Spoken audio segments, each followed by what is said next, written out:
Pues mira, sí, tenemos bastantes cositas. Si recordáis, hace no mucho hicimos ya un directo en el que hablábamos de las novedades en varios de los frentes, explicamos la escalada de ataques con el eje de la resistencia, Estados Unidos, explicamos distintos ejes de invasión desde Israel a la Franja de Gaza y cómo han subido las cifras de muertos palestinos, sobre todo, bueno, palestinos esencialmente en Cisjordania, ¿no? Porque sí que ha habido muertos israelíes, también entre los colonos, y igual que también están muriendo algunas fuerzas de defensa de Israel en la Franja de Gaza, pero las cifras son indudablemente menores que las que se están produciendo en el bando palestino. Os contábamos también que estábamos pendientes de una escalada que parece menor, pero no lo es en la frontera con el Líbano, porque ya el gobierno israelí ha señalado que se han roto las líneas rojas, esto es verdad que siempre se dice, pero parece ser que la escalada es tal que están abocados, o al menos están haciendo retórica de que están abocados a una guerra a mayor escala con Hezbollah. Esto también os lo hemos comentado en otros días, podremos actualizar por supuesto, pero vamos también primero con las novedades de estas últimas jornadas.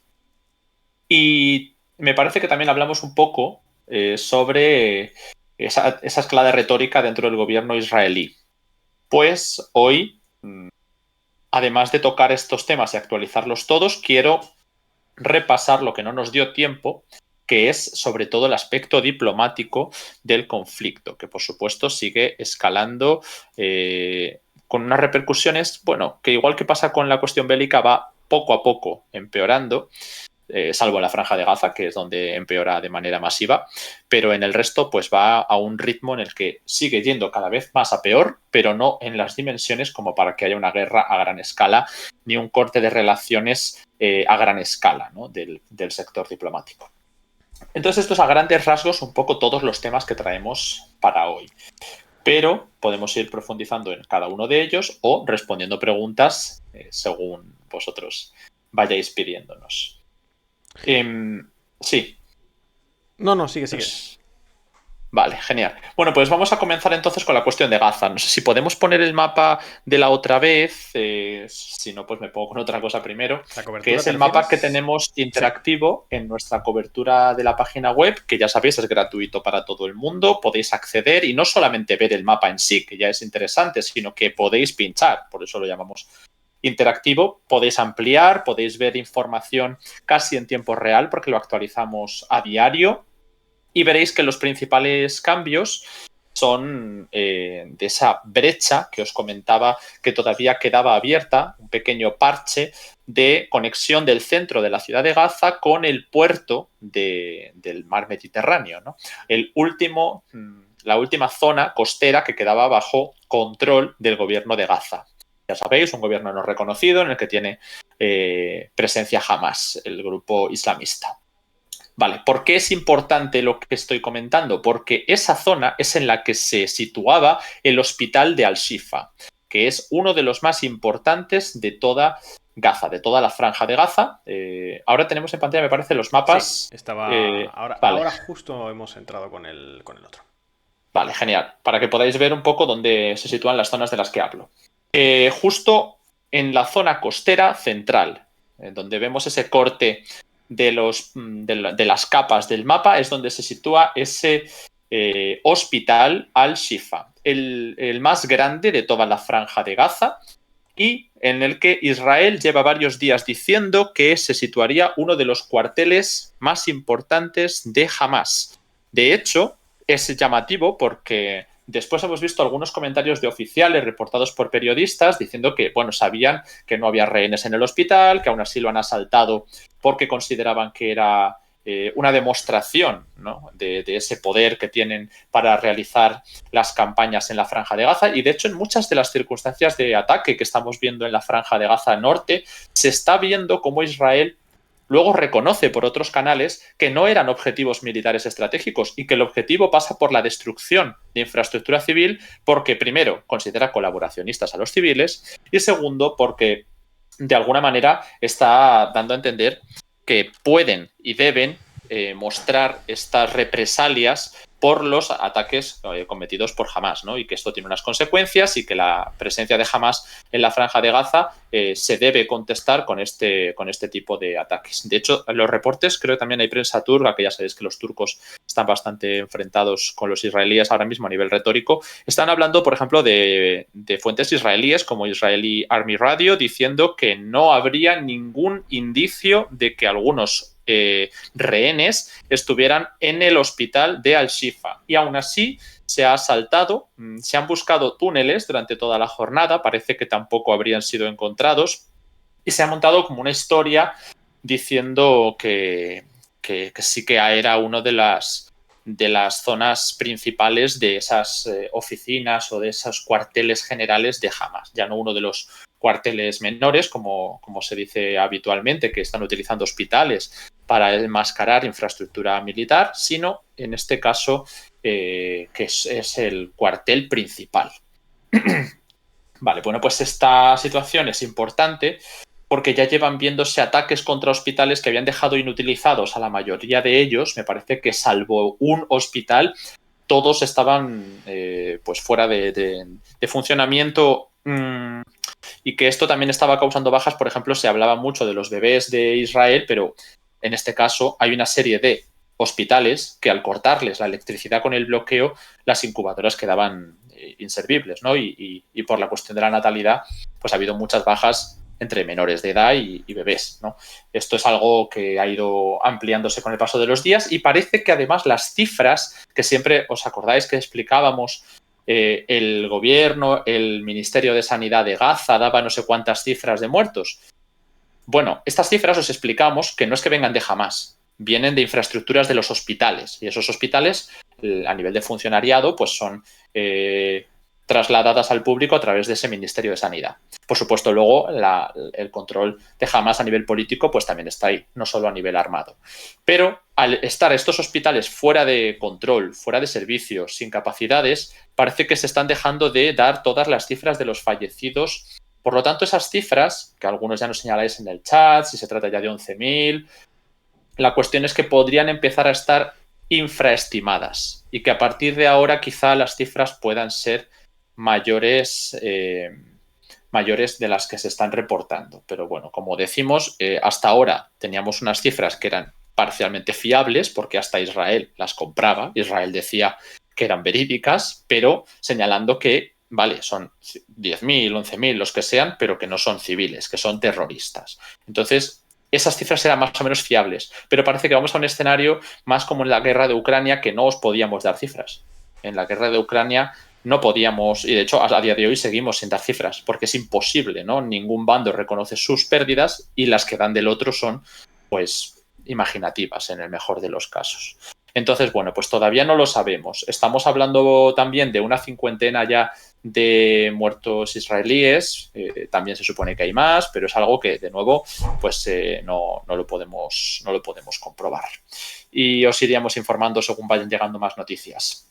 La cuestión es que en el hospital de Al-Shifa, desde al menos hace 2 días, desde el día 13, ya la situación era crítica, en general en los hospitales, ¿no? En todos, por lo del bloqueo con la electricidad, el material médico, el oxígeno, alimentos, agua que no llegaban a la Franja de Gaza. Y esto estaba, bueno, por supuesto, agravado no solo por el bloqueo, sino por los bombardeos constantes y con los asaltos y los combates que ahora mismo estamos viendo.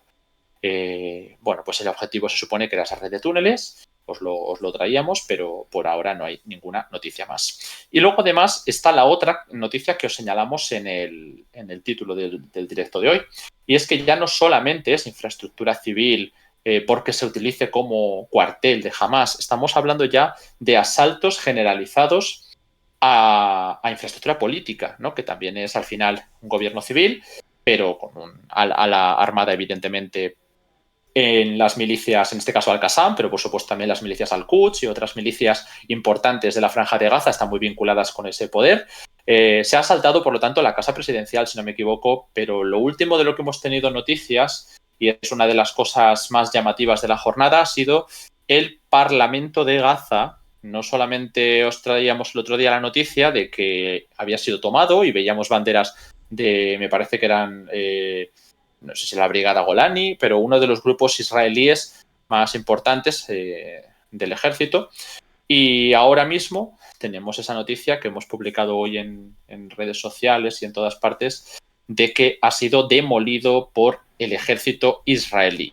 De nuevo, ¿cuál es el objetivo de todo esto? Pues es que no hace falta especular mucho, ¿no? El propio gobierno israelí está haciendo unas declaraciones bastante claras de lo que se está proponiendo para el futuro de Gaza y Cisjordania, ¿no? Sabéis que tenemos dos gobiernos en Israel, tenemos el gobierno, es un gobierno con dos gabinetes, vamos a decirlo mejor.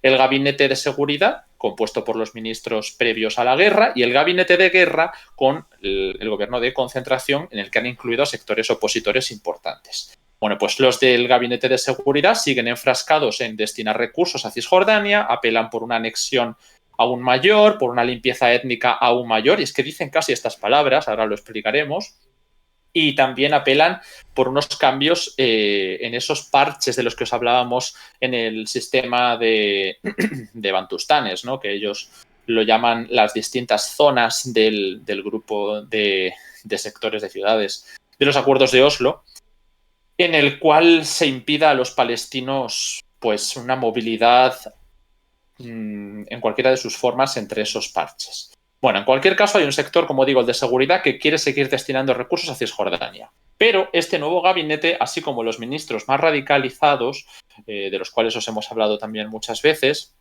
mencionan la conveniencia de hacer un cambio en el estatus de la Franja de Gaza cuando acabe la guerra.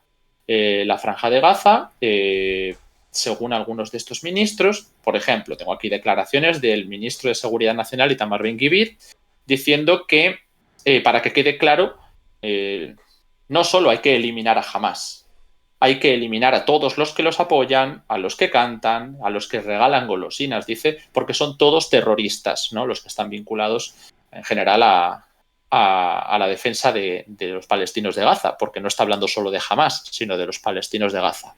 Y dice que ellos también deben ser destruidos.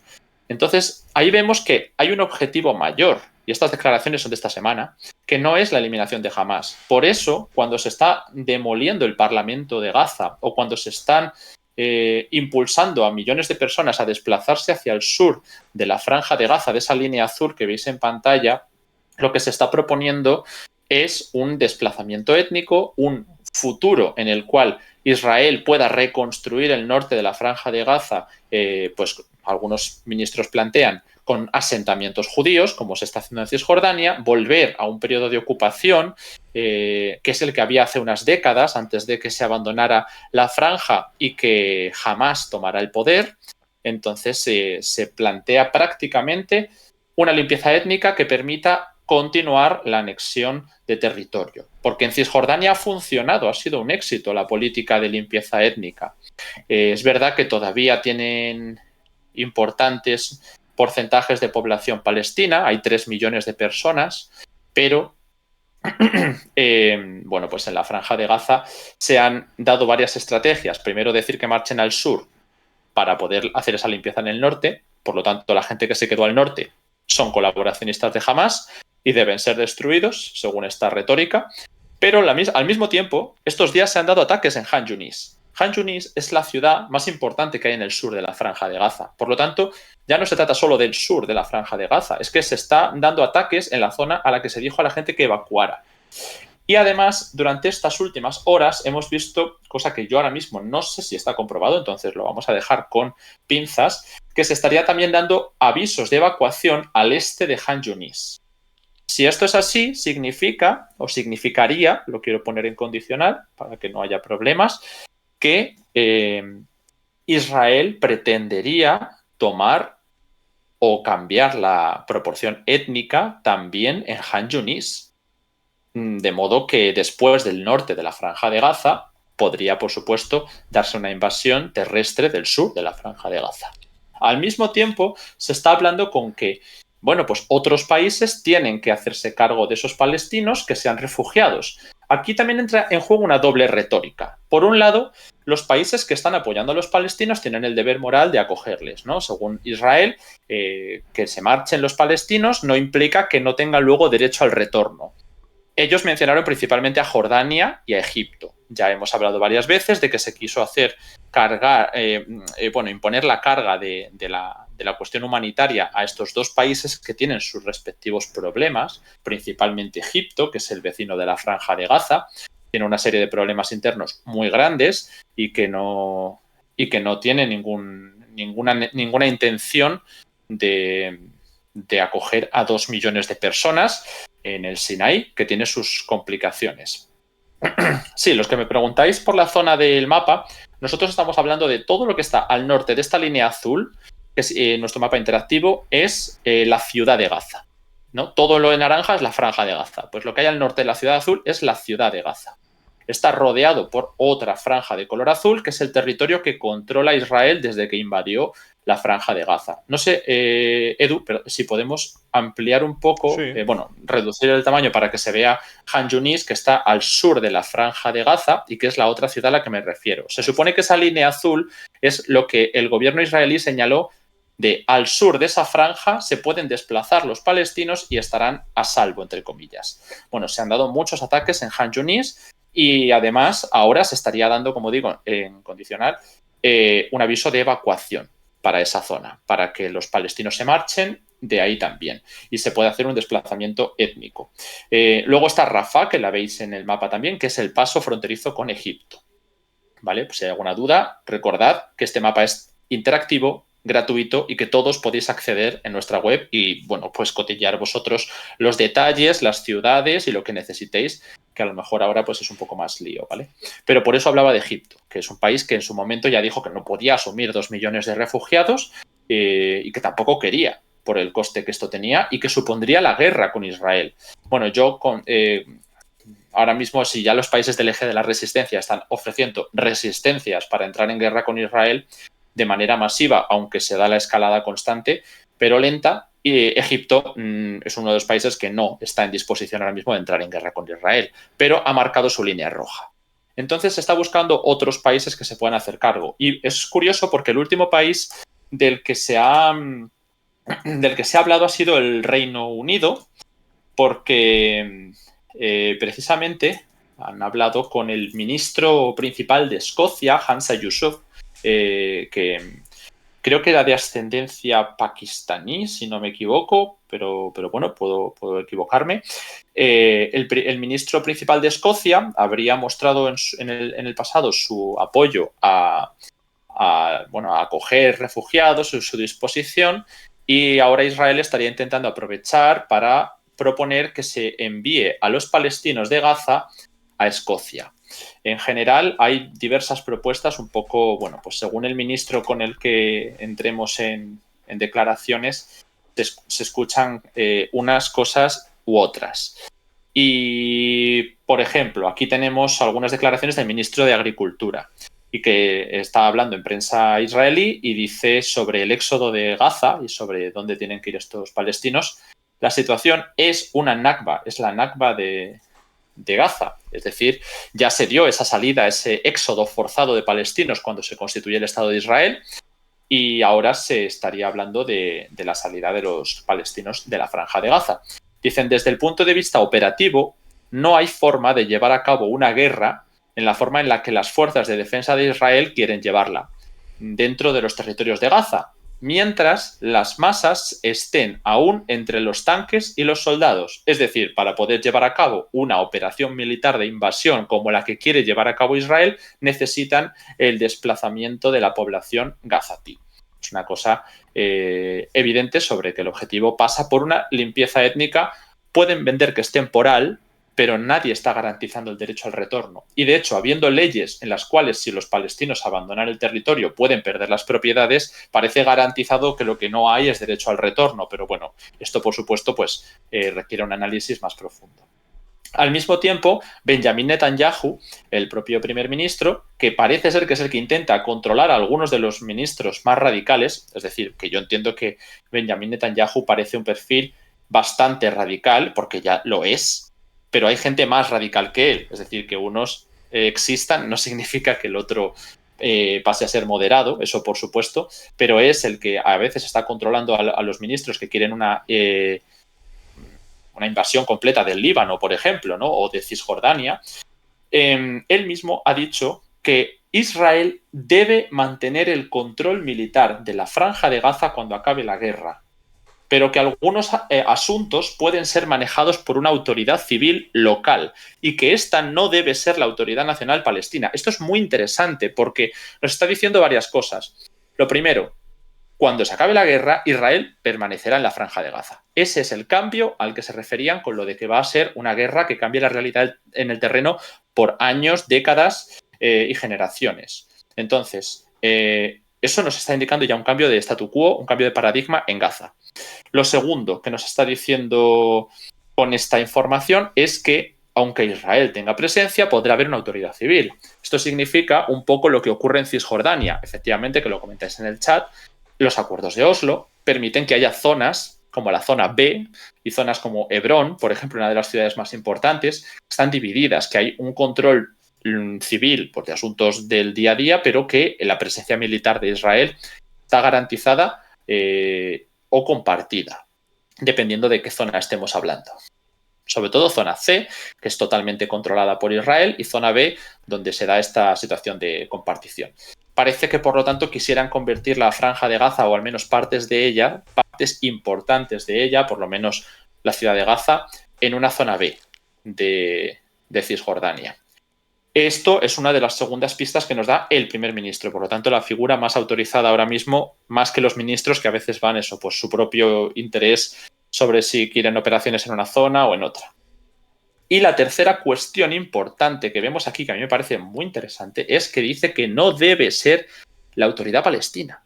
Es decir, Mahmoud Abbas y los perfiles que puedan surgir de Fatah no deben ser los que sustituyan esa autoridad civil de la Franja de Gaza. Volvemos otra vez a lo que se comentaba al principio. A Israel le convenía bastante el auge de Hamás. A Israel le convenía dividir el movimiento palestino en dos para que la Franja de Gaza no estuviera bajo control de la autoridad palestina y no fuera posible crear un Estado palestino independiente, sino 3 estados: Israel, Cisjordania y Gaza, que es como nos encontramos ahora mismo. Cisjordania prácticamente anexionada y el resto bajo ocupación o apartheid, en función de la zona de la que estemos hablando, pero en general ocupación también, y Gaza en situación parcial de bloqueo, que ahora es total de bloqueo. Y si a esto se le sumara ese cambio de autoridad civil, podría estar más cerca de lo que es Cisjordania, mientras se van dando pasos de anexión en Cisjordania. De modo que la propia autoridad interna de Israel, y esto es lo que nos faltó por hablar el otro día, me parece muy interesante que está señalando que van a tener presencia después de que acabe la guerra, que va a haber una autoridad civil compartiendo el peso con los israelíes, lo cual es, de nuevo, un sistema como el de Cisjordania. Y tercero, que esa autoridad no será la autoridad palestina. De nuevo, intentando dividir el movimiento, pero con un movimiento que no sea Hamás, ¿no? Que luego pues tiene su contrapartida negativa a nivel de los ataques que ha producido en el sur de Israel. Entonces, bueno, pues buscarían otro actor que pudiera dividir el movimiento palestino. Esto sobre Gaza, lo que os comentábamos de Cisjordania de hace unos días, en la última actualización, de que habían muerto ya 183 palestinos. Me parece que esa cifra no se ha actualizado. Sí, porque yo os dije 181 y ahora ya estamos en 183 palestinos en Cisjordania y 2.700 heridos. Además, también he de decir que se están derribando viviendas de militantes palestinos en Cisjordania y algunos monumentos, por ejemplo, a Yasser Arafat, es decir, uno de los líderes palestinos históricos. De modo que también se continúa con la política de Cisjordania, que nada tiene que ver con Hamás, pero es que tampoco hace falta buscarle más excusa porque ya en Gaza se están haciendo cosas que no tienen nada que ver con Hamás y creo que eso ya de por sí es interesante de analizar. Vale, pues entonces con esto ya tenemos un poco actualizada la situación de Gaza, de Cisjordania. Como os decía, la cuestión con la frontera con Líbano sigue en los términos que se encontraba, en una escalada constante y que se superan líneas rojas. De hecho, parece que el gobierno israelí está dedicando cada vez más recursos a la zona norte. Eso también es importante. Y todos los ataques que se han ido produciendo entre milicias del eje de la resistencia y también con el ejército israelí y con infraestructura estadounidense. Los estadounidenses también están participando, ¿no? Bueno, pues de esto no hay grandes novedades, más allá de ataques aéreos que se han realizado contra Hezbollah en el sur del Líbano y de Estados Unidos realizando, como digo, ataques aéreos sobre posiciones iraníes en Siria, y que ya es la tercera vez que se confirma que Estados Unidos ataca infraestructura supuestamente controlada o empleada por Irán en Siria, me parece, o en general en países con participación del eje de la resistencia. En general, esas son las grandes noticias que hay sobre el eje de la resistencia y la escalada regional, porque ya dije, y ahí sigue la noticia, que el ministro de Defensa, Yoav Gallant, ha señalado que Hezbollah estaba a punto de cometer un grave error y que los habitantes de Beirut serían los que acabarán pagando las consecuencias, y además lo comparó directamente de acabar como los habitantes de Gaza. No sé si se refiere a la destrucción por los bombardeos o a una invasión terrestre, porque estamos hablando de Beirut, lo cual no es el sur del Líbano inmediatamente. Así que, bueno, pues es un frente al que, como digo, por mucho que ya no haya atención mediática, hay que prestarle más atención incluso que antes. Y nosotros pues lo seguiremos haciendo aunque se mueva ese foco mediático. Y a ver qué más cosas tengo por aquí, que me quedan solo 2 temas. ¿Había alguna Sí, pregunta, perdona. Ale? No sé si quieres hacer un pequeño parón para responder alguna. Sí, mejor, porque así voy terminando de ver qué temas me quedan. Pues mira, nos preguntan, ¿creéis que la resistencia de Hamas en el centro de la ciudad de Gaza irá a más? Y ¿la propuesta aprobada en la ONU servirá para algo o pensamos que será para palabrería? Vale. Puede parecer que se está masacrando a Hamas, porque es verdad que están dándose lugar masacres, pero Hamas está dando batalla, está dando mucha batalla, y sin contar con ese apoyo del eje de la resistencia que ellos demandan. Pero algunos análisis ya hablan de, yo creo que he leído más de 80 vehículos israelíes destruidos. Si eso es así, Israel había mandado menos de 400, según lo que he leído, ¿no? Que tengo todavía que perfilar un poco más, pero que estamos hablando de las afueras de las ciudades, de las afueras de la capital o de la ciudad más importante de Gaza. Se está dando batalla y hay muertos entre las fuerzas de defensa israelíes. Entonces, puede ir a más, por supuesto que va a ir a más, porque estamos hablando de que se van a meter en la ratonera, en lo que es el centro de la ciudad, de que ahora la población civil pues es que ya no tiene más medios de subsistencia porque no hay ayuda humanitaria suficiente, porque hay un bloqueo, porque se han destruido los hospitales y porque vamos a hablar del centro del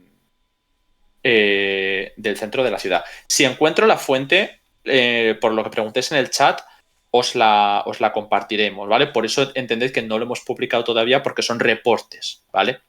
A mí me pareció una cifra muy fuerte, entonces yo la traslado para que la conozcáis, pero queremos contrastar esa información. Vale, lo de la ONU, pues mira, la ONU no tiene peso político efectivo. Es simbólico, muy importante, más aún si es en la Asamblea General. La Asamblea General de Naciones Unidas es cero vinculante, no tiene ningún peso. Y aún así, aunque se hubiera votado en el Consejo de Seguridad de Naciones Unidas, que también se han votado cosas, el Consejo de Seguridad de Naciones Unidas no te puede imponer nada sobre el terreno. Puede dar legalidad internacional a que alguien lo imponga. Pero ¿quién lo va a imponer? Si Rusia y China no están por la labor, Francia y Reino Unido tampoco, y Estados Unidos está completamente en contra, la única realidad sobre el terreno que pueden cambiar algunos de los miembros permanentes y con peso en el Consejo de Seguridad de Naciones Unidas, de hecho, es la que se está llevando a cabo. Estados Unidos está ultimando los paquetes de armas que se van a mandar para dar apoyo a Israel. Ya hemos visto en algunos sitios cómo se están poniendo, a ver, en algunos sitios porque se ha hecho con otros temas, ¿no? También se hizo cuando los terremotos de Turquía, de Marruecos, pero que se están retirando banderas ucranianas para ponerlas de Israel. Es verdad que las protestas más pro-palestinas se ven en países del entorno, en Oriente Medio, en el norte de África, incluso en Europa, algunas en Estados Unidos, pero bueno, en general, pues el apoyo a Israel se concentra en países centroeuropeos, Reino Unido y Estados Unidos. según otro gráfico importante, que es que tampoco tengo la fuente, porque es que pasamos tanta información diariamente, pero hemos visto gráficos que nos muestran dónde se han producido el grueso de las manifestaciones pro-Israel y pro-Palestina. Bueno, cualquier cosa, si la veis publicada en nuestro Twitter o en nuestro Telegram, será porque lo hemos podido contrastar tranquilamente. En general, esto sí que es fiable. Esto sí que es fiable porque hemos visto las imágenes de las protestas, básicamente. Pero me gustaría afinar un poco más. Alba, no sé si tenemos alguna pregunta más. Sí, vamos a seguir leyendo las preguntas. Antes de Vale. nada, agradecerle a Langenshade por esas 2 suscripciones de regalo que ha hecho hace un par de minutos. Muchas gracias, que las hemos visto, pero bueno, pues no queríamos dejar de explicar algunas cosas, hemos preferido esperar, así que nada, gracias. Y gracias también a Seudónimo, a Mario, a Croqui Alba también, a O12ic. Gracias a Zorro también por 28 meses ya aquí con nosotros. Y gracias Madre mía. a Village también con 28 meses aquí con nosotros. Los dos 28, cerca ya de los 2 años y medio con nosotros. Así que nada, muchas gracias a todos y al resto recordaros que tenemos ahí la meta de suscriptores. La veis en 900, que las suscripciones con Amazon Prime, si tenéis la suscripción, son totalmente gratuitas. Le dais al botón de suscribirse, la pestañita de Prime y ahí vinculáis la cuenta de Amazon Prime con la de el canal de Twitch de Descifrando la Guerra y la suscripción es gratuita. Y recordaros también que si os habéis suscrito en las últimas semanas porque habéis descubierto el proyecto o el canal recientemente, pues que para nosotros es muy importante si vais renovando esa suscripción para darnos una cierta estabilidad aquí en el canal, ¿vale? Si os suscribisteis por la vía tradicional, la renovación es automática, pero si no, si lo hicisteis con Prime, con la vía gratuita, recordad que esa suscripción no se renueva de forma automática, ¿vale? Cada mes se os caduca la suscripción a través de Prime con el canal de Twitch de Descifrando la Guerra y tenéis que volver a entrar al botoncito de suscribirse, volver a entrar a la pestañita de Prime y volver a marcar que esa suscripción gratuita que os corresponde como suscriptores de Amazon Prime a cualquier canal de Twitch queréis dárnosla a nosotros. Para nosotros eso será muy importante para que sigamos haciendo este trabajo, que sabéis que al ser totalmente independiente y no depender ni de empresas, ni de entidades, ni de estados, bueno, pues necesitamos, en la medida de vuestras posibilidades, ese apoyo que nos podáis dar aquí en el canal de Twitch. Gracias, por cierto, a Pereira, y os recordamos también que tenéis este QR que ahora veis arriba a la derecha de mi pantalla y ahora lo veis aquí en el centro de la pantalla y que os lleva directo al apartado de suscripciones y de contenido exclusivo en nuestra página web, que bueno, pues si veis a bien aportar vuestro granito de arena económicamente al proyecto y ya de paso llevaros alguno de los contenidos exclusivos que ofrecemos, pues para nosotros sería muy interesante y muy importante para seguir sustentando este proyecto, que Descifrando la Guerra lo hacéis posible vosotros, con las suscripciones en la web y con las suscripciones aquí en Twitch. Así que nada, muchas gracias y vamos a seguir con preguntas, ¿vale? Acabamos de estrenar el nuevo anuncio en Descifra en Twitch, así que todo este tipo de material lo vamos renovando también gracias al apoyo que nos dais. De hecho, te iba a decir, Ale, me hace ilusión volver a ponerlo porque es cierto, yo creo que hoy con Twitch ha habido algún tipo de problema con el aviso de que estábamos en directo. Yo creo que a mucha gente no le ha llegado la notificación porque bueno, habéis entrado muchos menos y también en un ritmo mucho menor, mucho más lento. Yo creo que ha habido mucha gente a la que no le ha llegado el aviso. A mí, por ejemplo, como suscriptor de Descifrando la Guerra aquí en Twitch, no me ha llegado el aviso. Así que, bueno, en un ratito, si quiere Ale, en algún momento que hagamos una transición, volvemos a poner ese vídeo del canal y lo podéis ver. Bueno, en general os agradecemos siempre el apoyo que nos deis y sabéis que más importante que nunca, si podéis apoyarnos en el QR, pues no voy a insistir, simplemente lo tenéis en la esquinita y yo pues os lo pido encarecidamente y os lo agradezco a los que ya estáis participando porque es la forma ya no solo de que podamos seguir haciendo Twitch, sino de que exista Descifra. Pero nada, muchas gracias a todos los que estáis por aquí. Tengo por aquí la fuente ya por fin de lo que os he comentado, que la he podido buscar mientras Edu hablaba, así que mira, os la voy a leer para que nadie me diga. Lo de los vehículos que han sido destruidos. Vale, está por un lado lo que dice Hamas, no es esta la fuente, eso es lo que ahora os lo contaré, sino imágenes de satélite. Esas imágenes de satélite demuestran o estarían demostrando que se mandaron 383 o que había 383 vehículos en esa zona norte de la Franja de Gaza a principios de la operación terrestre, más o menos a partir del tercer día, según nos dice, y que habría unos 295 para el día 8 de noviembre en la franja de Gaza, en esa zona. Pero que consideran que estos que citan a expertos militares que han analizado estas fuentes de satélite, de imágenes de satélite, esos 88 vehículos que han desaparecido, que no consideran que sea realista que se hayan retirado, porque lo que se está haciendo es incrementar el ritmo y la intensidad de los combates, no reducirla. Entonces plantean que pueden haber sido destruidos y que además, ahora sí, digo lo de Hamas había hablado de en torno a 135, 136 vehículos militares destruidos, solo en los ejes de Beit Lahia y Beit Hanun, que si nos acercamos un poco al mapa interactivo están al norte de la zona de invasión. Claro, evidentemente esta es la fuente de Hamas, pero nosotros estamos hablando de los otros expertos militares que analizaban las imágenes de satélite y hablaban de 88, que es un poco más de la mitad de lo que decía Hamas, pero por supuesto no se acercan a lo que dice Hamas. No es necesariamente solo Hamas, se trata de las brigadas Al-Qassam brazo armado, pero está por supuesto vinculado a ellos. Así que bueno, pues es importante, pero para que tuvierais la fuente y pudiéramos comentarlo todos aquí. Luego también os quería comentar algunos movimientos interesantes que había habido dentro de las declaraciones políticas en Israel. Había hablado antes de Ben-Gvir, pero es que Ben-Gvir ha estado hablando estos días, ha dado unas declaraciones sobre el incremento del armamento que se ha producido entre los palestinos. O sea, además ha sido un incremento espectacular dentro me parece que también entre los colonos, eso también está siendo un incremento notable.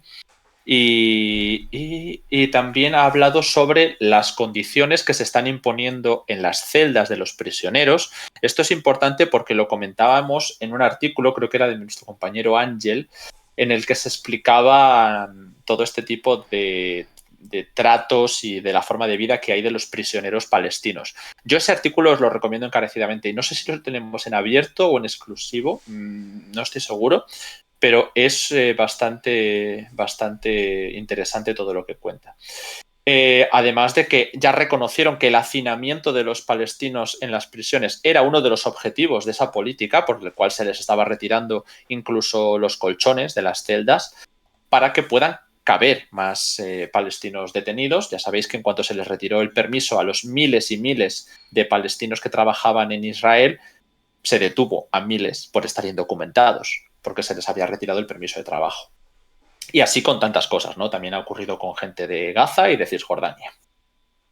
Por otro lado, pues está hablando Ben-Gvir en su visita a esas celdas de las prisiones donde habría palestinos, de que hay algunos esposados en celdas oscuras, con camas de hierro, como dice, un inodoro en un agujero en el suelo y constantemente poniéndoles el himno de la esperanza de fondo, ¿no? También, aparte de algunas canciones infantiles que reporta nuestro compañero en ese artículo muy interesante, que se estaban empleando como método de tortura, porque se ponen constantemente y que además se hicieron muy populares y que muchos civiles en Israel están reproduciendo en esos trends virales de TikTok, ¿no? O en Instagram. Se están reproduciendo muchos trends sobre esa canción infantil y bueno, pues coreando esos himnos y esas... no sé exactamente qué gesto es el que hacían, no me acuerdo, pero era sobre esos presos palestinos, ¿no? Como haciéndose pasar por ellos. Bueno, es una forma más de humillación, digamos, ¿no? Porque se está intentando dar una imagen de superioridad sobre los presos palestinos. Como digo, algunos de ellos simplemente que no tienen permiso de trabajo y otros pues que se les hacen detenciones preventivas o se hace sin necesidad de pruebas. O sea, no lo digo yo, lo reproduce el artículo de Ángel y también lo hemos escrito en algunos hilos. Entonces eso parece que es literal. Y también en este se le impone cantar el himno o se les pone de fondo. En este caso, Ben-Gvir ha recordado que él busca que se apruebe la pena de muerte para los combatientes capturados por el ataque del 7 de octubre. Recordemos también que han rebajado las cifras de los 1.400 muertos en Israel, creo que a 1.200, porque consideran que 200 de esos muertos eran parte de los combatientes de Hamas o que habían sido atacados, de vuelta, ¿no? Entonces que no eran realmente víctimas de Hamas. Y al mismo tiempo tenemos por aquí las declaraciones del otro ministro muy vinculado a los sectores de Cisjordania, que es Bezalel Smotrich, el ministro de Finanzas, que, recordad, tenía un peso muy importante en defensa y que se le dio, aun siendo un ministro del gobierno civil de Israel, la autoridad para dirigir la zona C de los acuerdos de Oslo en Cisjordania. ¿Qué significaba todo esto? Pues que si una zona que estaba bajo ocupación militar, literalmente, es decir, no estoy hablando de la zona A, que tiene autoridad civil y que si se hace una operación militar es ilegal. No, estoy hablando de la zona C, que tendría que estar bajo control militar israelí y bajo control total israelí. Si en esa zona se pone una autoridad civil israelí, como es Bezalel Smotrich, lo que se está haciendo es una anexión de jure, porque de facto ya estaba controlado por Israel. Lo que se busca, por lo tanto, es que más del 60%, me parece que es, de Cisjordania pase a estar controlado bajo una autoridad civil israelí, en todos los aspectos. De modo que Bezalel Smotrich, de facto, como digo, pasaba a ser el gobernador de la mayor parte de Cisjordania. Bueno, pues ha dicho que él apoya una petición para la migración voluntaria de los árabes de Gaza, que se marchen a otros países de la región o del mundo y que Israel no puede seguir soportando la existencia de una entidad independiente en Gaza. Y bueno, pues aparte de eso, ha señalado que se deberían crear, y lo ha pedido por carta, esto ya es directamente una petición a Netanyahu, al primer ministro, que se deben crear zonas de seguridad estériles, es decir, según él define, que estén libres de palestinos en Cisjordania. Hay que crear unos espacios de seguridad alrededor de los asentamientos en Judea y Samaria, es decir, en Cisjordania, para impedir que los árabes entren incluso pues para labores cotidianas de trabajo como la cosecha. Esto es importante porque ya de por sí hay parches. Si recordáis el mapa de Cisjordania, que no sé si lo tenemos ahora en un momento para ponerlo en pantalla, Sí. hay una serie de parches que son las que separan, por ejemplo, la zona A rodeado de zona C, es decir, zona palestina rodeado de zona controlada por Israel. Y que si salen tienen que atravesar unos checkpoints, tienen un número limitado de entradas, tienen un número, incluso pueden llegar a perder las propiedades. Bueno, pues lo que está proponiendo Smotrich es que se estén creando territorios libres de palestinos fuera de esos parches, para que me entendáis, que yo creo que define bien la palabra. Y bueno, pues esto lo dice el que es gobernador de facto tras una anexión de jure de lo que era un control ya de facto de la zona C de los acuerdos de Oslo.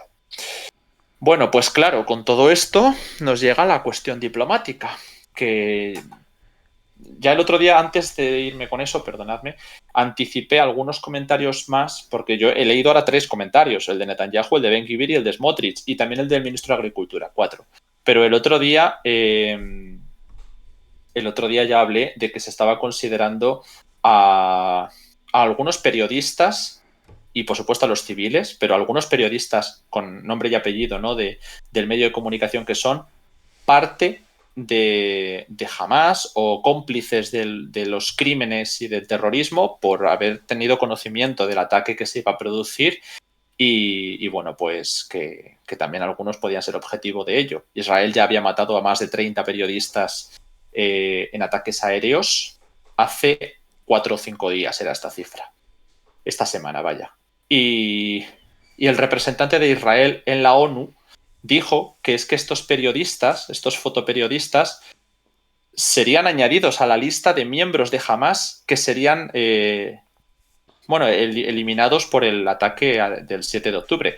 Ojo, estoy hablando de medios que no son medios necesariamente palestinos ni vinculados a Hamas. New York Times, Associated Press, Reuters, la CNN, todo esto lo han lo han declarado desde el gobierno de Israel. Es que ya digo que es que no hay que hacer muchas conjeturas, que es que lo dicen directamente y lo dicen abiertamente, facilita bastante el seguimiento, la transparencia que está llevando a cabo el gobierno de Israel.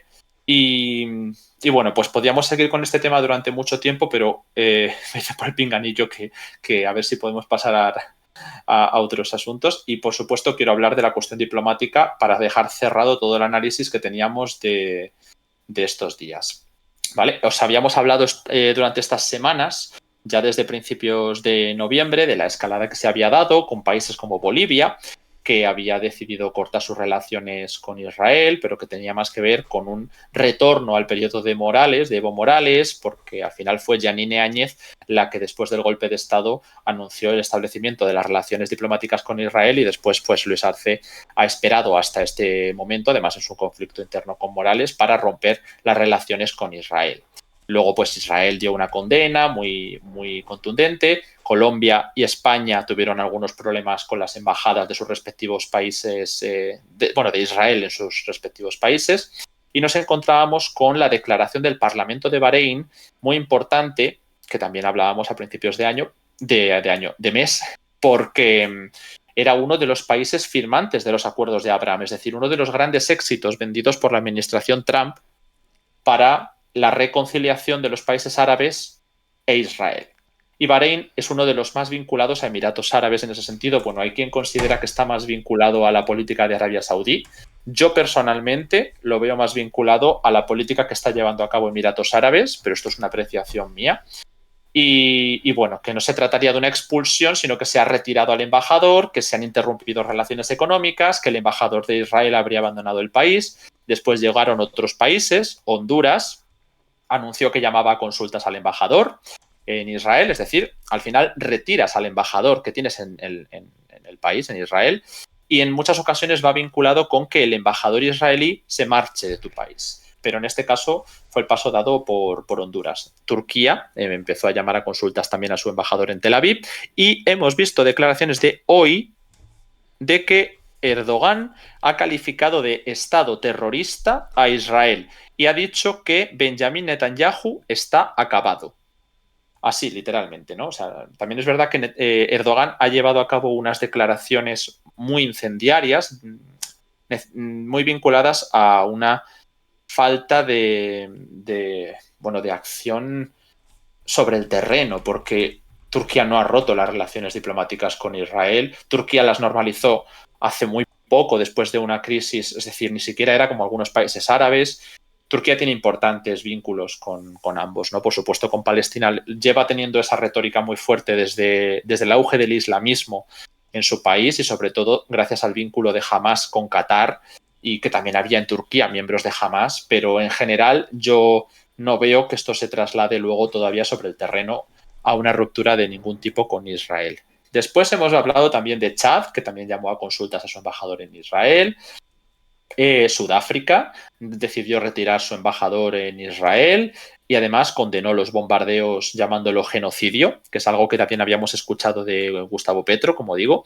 Además de la cuestión del embajador, pues también hablaba de genocidio y amenazó con represalias al embajador de Israel en su país, en Sudáfrica, que esto, como digo, a veces lo venía vinculado y a veces no. También había que sumar la cuestión de Jordania. Jordania era un país que ya había llamado a consultas, si no me equivoco, pero que igual que pasaba con Egipto, se centraba más en controlar las fronteras y en negociar que no hubiera unas consecuencias muy fuertes para para la acogida de refugiados, para una crisis humanitaria más grande, ofrecerse para cumbres y ejercer de mediadores. Sabéis que luego la siguiente que se propuso después de la gran cumbre de Egipto, ya que la de Jordania fracasó estrepitosamente por aquel ataque del hospital en Gaza, pues la siguiente que se propuso de gran calado es en España, la propuso Pedro Sánchez, pero de nuevo, pues teniendo en cuenta los plazos, que estamos hablando de hasta 6 meses, es muy probable que antes haya otras cumbres de gran importancia. Vale, aquí tenemos una cosa interesante. Creo que Colombia es uno de los países que se ha sumado a la propuesta de Argelia, esto lo vamos a ir avanzando luego, Argelia ha sido el país que ha dicho de llevar a Israel a la Corte Penal Internacional, uno de los países árabes que no mantenía relaciones con Israel. Algunos países que están criminalizando incluso el mantener relaciones con Israel, como Túnez, bastante vinculado desde el golpe de Estado con Argelia y con algunos sectores libios, bastante interesante para otro día. Ha pedido presentar esa demanda a la Corte Penal Internacional, diciendo que es la única manera de poner fin a décadas de impunidad por los crímenes contra los palestinos y también ha hablado de genocidio contra un pueblo ocupado. Vale, sí, correcto. Colombia era el que ayudaría a Argelia en esa demanda ante la Corte Penal Internacional. Y ya acercándonos más a estos últimos días, se ha producido, bueno, ayer mismo, una cumbre importante. No se le ha dado quizá el peso que debería, porque era una cumbre en Arabia Saudí entre los miembros de la Liga Árabe y de la Organización de Cooperación Islámica.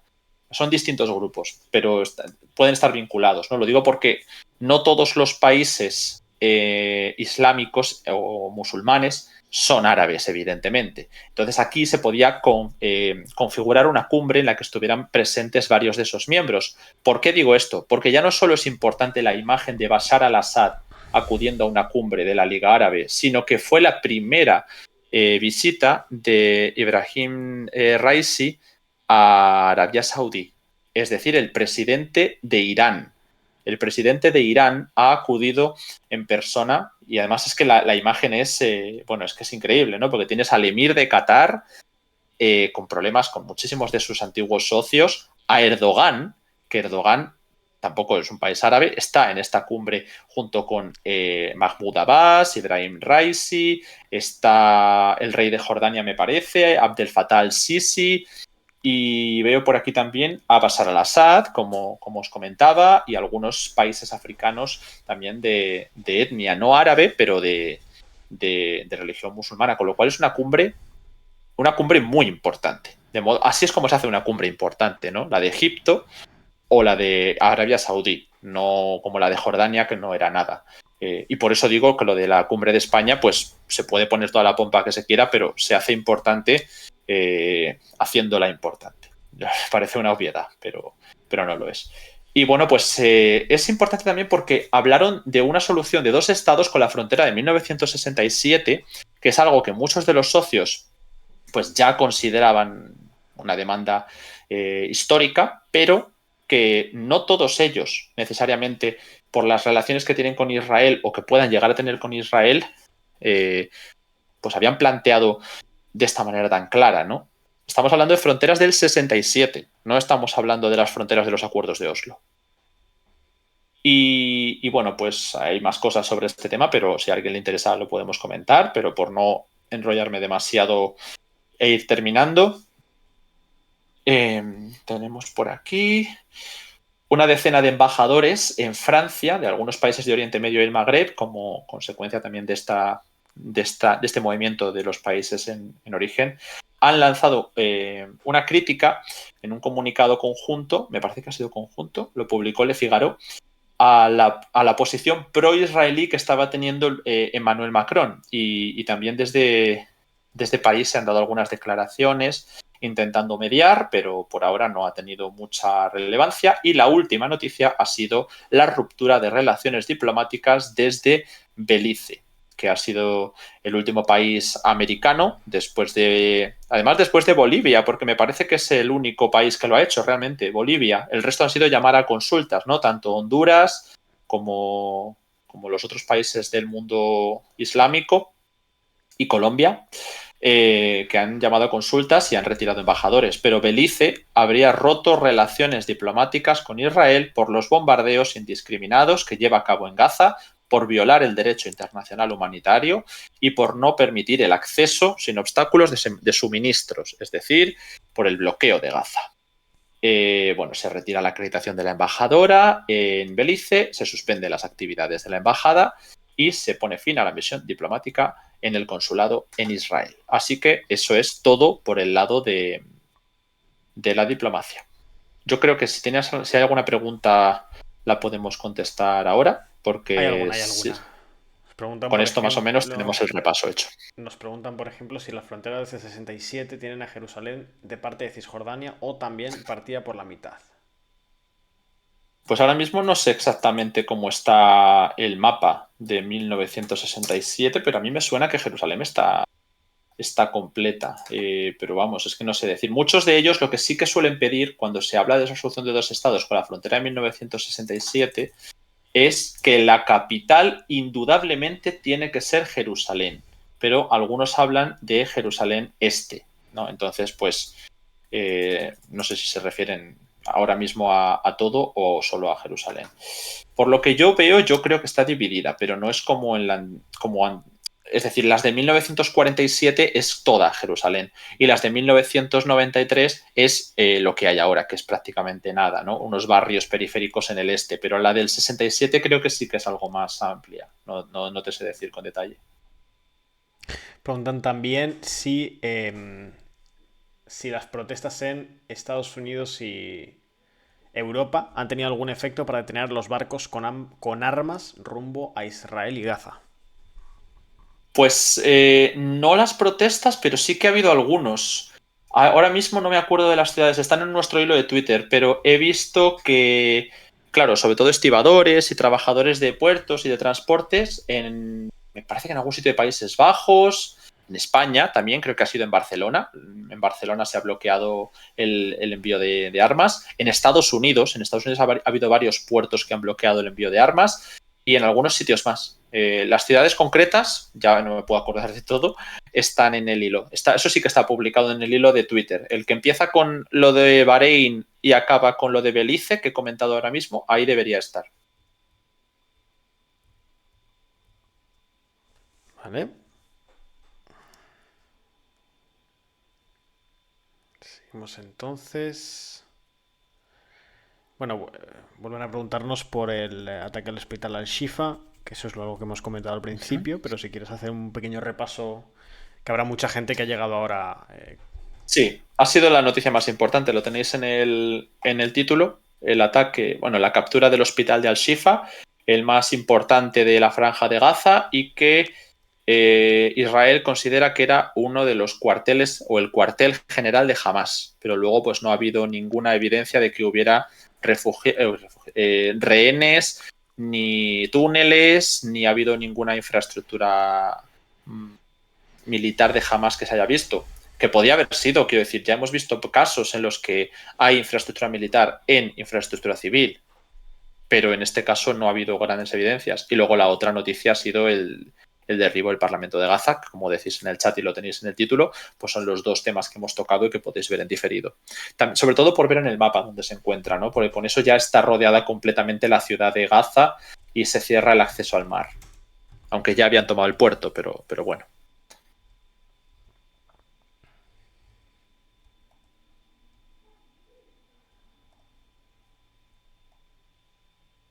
¿Alguna pregunta más que tengamos por aquí? Sí, sí, justo sigo mirando. Vale, genial.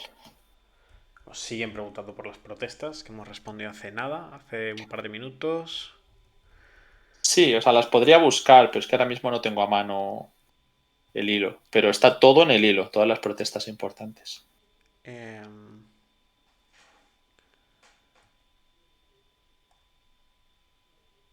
claro, dicen, Hezbollah dijo que si Israel entraba en Gaza, ellos iban a declarar la guerra a Israel. Y claro, se pregunta, si Israel ya ha entrado Bueno, en Gaza, ¿qué va a hacer Hezbollah?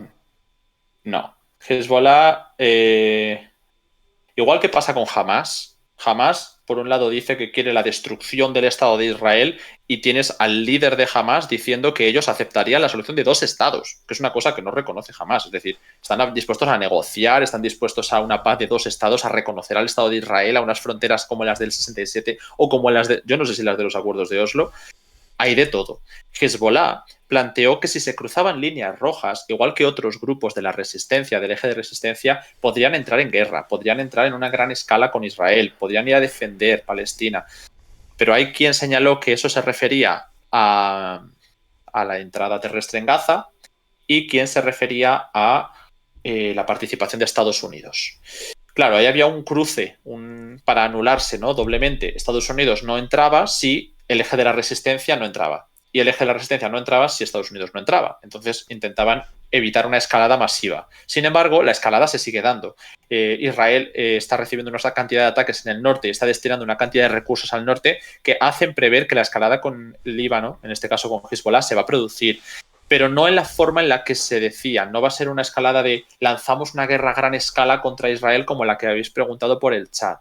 ¿Por qué? Porque Israel, cuando iba a lanzar una invasión terrestre sobre Gaza, que lo ha hecho, tardó muchos días en hacerlo, ¿verdad? Recordamos que se retrasó durante unas cuantas semanas.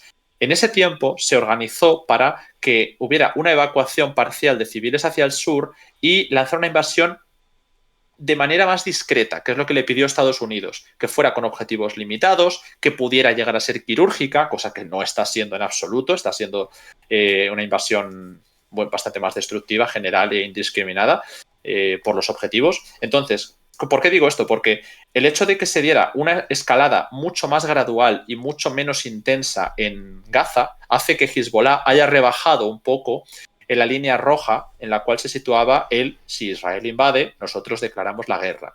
Pero se sigue dando esa escalada, de modo que de nuevo parece que la escalada con Líbano va a ser, como digo, gradual y bueno, pues sin frenos aparentemente. Puede haber algún tipo de diplomacia, pero por ahora es eso, gradual y de menor intensidad de lo que se esperaba. ¿Puede llegar a una guerra a gran escala? Por supuesto, puede llegar a una guerra a gran escala, pero se está intentando hacer de una manera más discreta porque son conscientes de que en cuanto haya un boom más grande de la situación, se puede descontrolar todo Oriente Medio.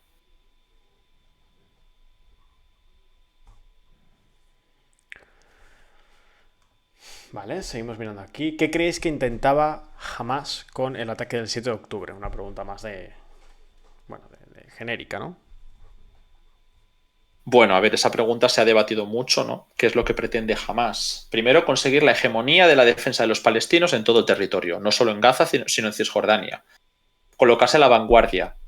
Eso, desde luego, es lo más importante para Hamas. Al final, las consecuencias de tener una invasión, las consecuencias de que haya más de 10.000 palestinos muertos en Gaza, de todo lo que está ocurriendo, no creo que fueran el objetivo de Hamas, pero es la consecuencia de que el objetivo político, ¿no?, de haberse convertido en una fuerza que defiende a los palestinos, según ellos, frente a lo que hace Fatah, que es pactismo, les podía dar una prevalencia, una preeminencia en ambos territorios y posicionarles mejor de cara a unas futuras elecciones que nunca llegan. La autoridad palestina nunca llega a eso. Y bueno, con esos números y haciendo un ataque tan grande en Israel, fue un golpe muy importante a un país que estaba ya al borde de una guerra civil, como es Israel, pero dudo mucho que buscaran con esos ataques la liberación, como decís por el chat, de Palestina, porque esos ataques pues tenían la capacidad que tenían. No iban a conseguir tomar ciudades permanentemente, ¿no? Eran ataques de llegar con una incursión, conseguir los objetivos ya sean de rehenes o de asesinados y volver a la franja de Gaza, ¿no? También un objetivo del que se ha hablado mucho es una negociación para la liberación de los palestinos de las cárceles. Ahora explico lo de la guerra civil que nos preguntéis en el chat. Pero el tema de las prisiones es porque hay varios sectores, como explicaba antes, algunos más beligerantes, otros más pactistas, que estaban en conversaciones a través de Qatar y de otros actores con Israel y que se buscaba una liberación de los rehenes a cambio de la liberación de miles de palestinos que se encontraban en las cárceles y por lo tanto eso habría sido un golpe increíble si le hubiera salido a Hamas, ¿no? Ellos han conseguido mediante unos ataques traerse unos rehenes y los liberan a cambio de que ganen el ser los que han liberado a miles de palestinos prisioneros. No se ha hecho, pero siguen las negociaciones, que nadie piense que esto se quedó en el 7 de octubre, que a día de hoy sigue habiendo reportes constantemente de que hay un sector en el que, bueno, a lo mejor se libera a una decena de rehenes en Gaza, civiles israelíes, civiles extranjeros, que se les permita salir. Se han ido dando pasos, ¿no? Liberando a grupos de dos, de algunos civiles puntuales, pero sí que se sigue negociando que la liberación no sea todos los rehenes a cambio de todos los prisioneros, pero sí de algunos rehenes a cambio de algunos prisioneros. y de algún alto el fuego temporal, por ejemplo, desde Estados Unidos o desde algunos sectores de la negociación, por ejemplo, a través de Egipto, a través de Qatar se suele negociar, dicen un alto el fuego de 3 días, un alto el fuego de 5 días, incluido en ese paquete del acuerdo con Hamas. Pero es algo que, bueno, pues no sé, o sea, esos son los reportes que llegan, pero si supiéramos nosotros lo que se está negociando, pues es que no se estaría negociando muy a puerta cerrada. Así que, en definitiva, al menos lo importante de esta información es saber que existe ese ala negociadora.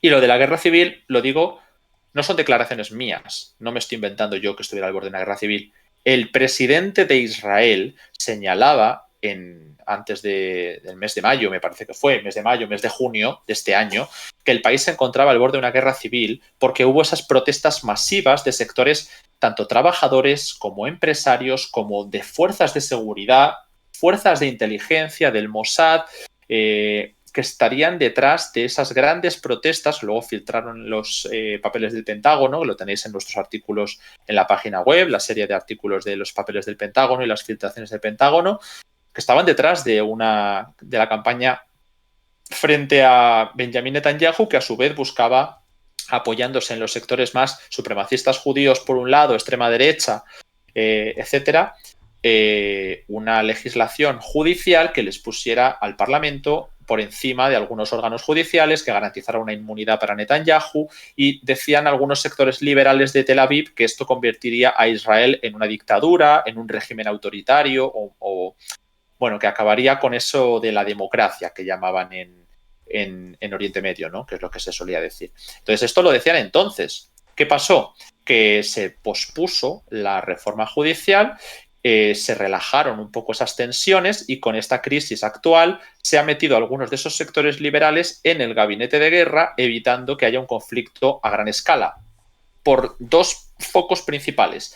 El primero con los liberales y todos estos sectores de las Fuerzas Armadas y de los servicios de inteligencia, que decían que si había habido un fallo muy grande en la organización para el 7 de octubre y por lo tanto hay una culpabilización mutua de si son la culpa de los grupos de seguridad y de inteligencia que fallaron en esta pugna, que aunque ya no haya riesgo de guerra civil a gran escala, todavía hay tensión. Netanyahu y los suyos siguen criticando a las Fuerzas Armadas y a las fuerzas de inteligencia, pero al mismo tiempo se dan acusaciones contra el liderazgo político por no haber sido capaces de organizar recursos en torno a Gaza, sino que se estaban dedicando a Cisjordania. Entonces, esa pugna sigue ahí. Y luego el segundo factor, no solo con los liberales y la extrema derecha, sino Yoav Galant, el ministro de Defensa de Israel hoy, que sigue siendo del Likud, del partido de Netanyahu, estuvo a punto de ser destituido en esa crisis de hace unos meses.